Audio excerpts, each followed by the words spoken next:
Hello, నా పేరు రాజ్. నేను రాజస్థాన్ రాష్ట్రానికి చెందినవాణ్ణి. నాగౌర్ జిల్లా టావ్రా గ్రామం నుంచి వచ్చాను. ఒకరోజు నా బైక్పై గ్రామం నుంచి బయటకు వెళ్తున్నప్పుడు పక్క వైపు నుంచి ఒక్కసారిగా ఒక ట్రక్ వచ్చింది. ఆ ట్రక్ డ్రైవర్ అకస్మాత్తుగా ట్రక్కును నా వైపు తిప్పాడు.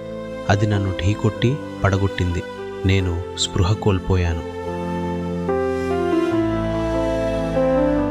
స్పృహలో నుంచి వచ్చినప్పుడు నా కాలు తెగిపోయిందని తెలిసింది. అన్ని లక్ష్యాలు, అన్ని కలలు, అన్నీ ఒక్కసారిగా నలిగిపోయినట్టుగా అనిపించాయి. ఆ రోజు నుంచి నా జీవించాలనే కోరిక కూడా పూర్తిగా తగ్గిపోయింది. నేను ఒక కబడ్డీ ఆటగాణ్ణి, రాష్ట్ర స్థాయి ఆటగాణ్ణి.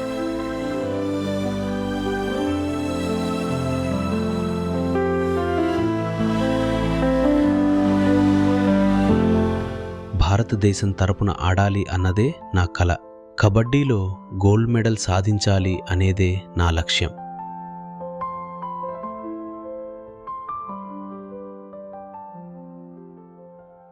కబడ్డీ తప్ప నాకు వేరే జీవితం లేదనిపించింది.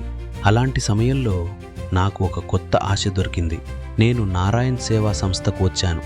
ఇక్కడికి వచ్చిన తర్వాత నేను ఒక్కడనే కాదు అని అర్థమైంది. ఇక్కడ వేలాది మంది సోదరులు, సోదరీమణులు చికిత్స కోసం కొత్త ఆశతో ఇక్కడికి వస్తున్నారు. వాళ్ళు ఆశతో వస్తారు. ఆ ఆశను నారాయణ్ సేవా సంస్థ నిజం చేస్తుంది. ఇక్కడ వారికి చికిత్స లభిస్తుంది. మళ్ళీ వాళ్ళు తమ సొంత కాళ్లపై నడుస్తారు. అది చూసి నాకు కూడా ధైర్యం వచ్చింది. నేను కూడా చికిత్స కోసం నారాయణ్ సేవా సంస్థకు వచ్చాను. నాకు కాలు లేదు. మళ్ళీ నడవడానికి ఒక కాలు కావాలి.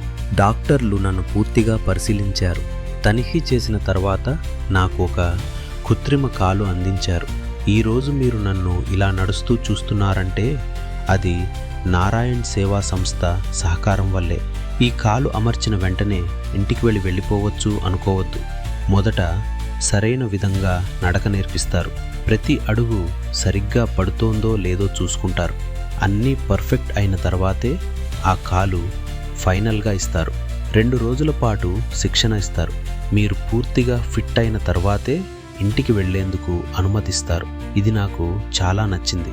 నారాయణ్ సేవా సంస్థ నాకు వైద్య సహాయం మాత్రమే ఇవ్వలేదు, ఆర్థికంగా నిలబడే ధైర్యం కూడా ఇచ్చింది.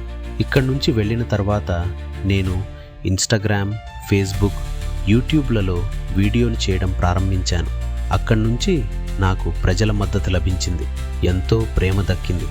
నా పేజీలు ఇప్పుడు అన్ని చోట్ల ఉన్నాయి.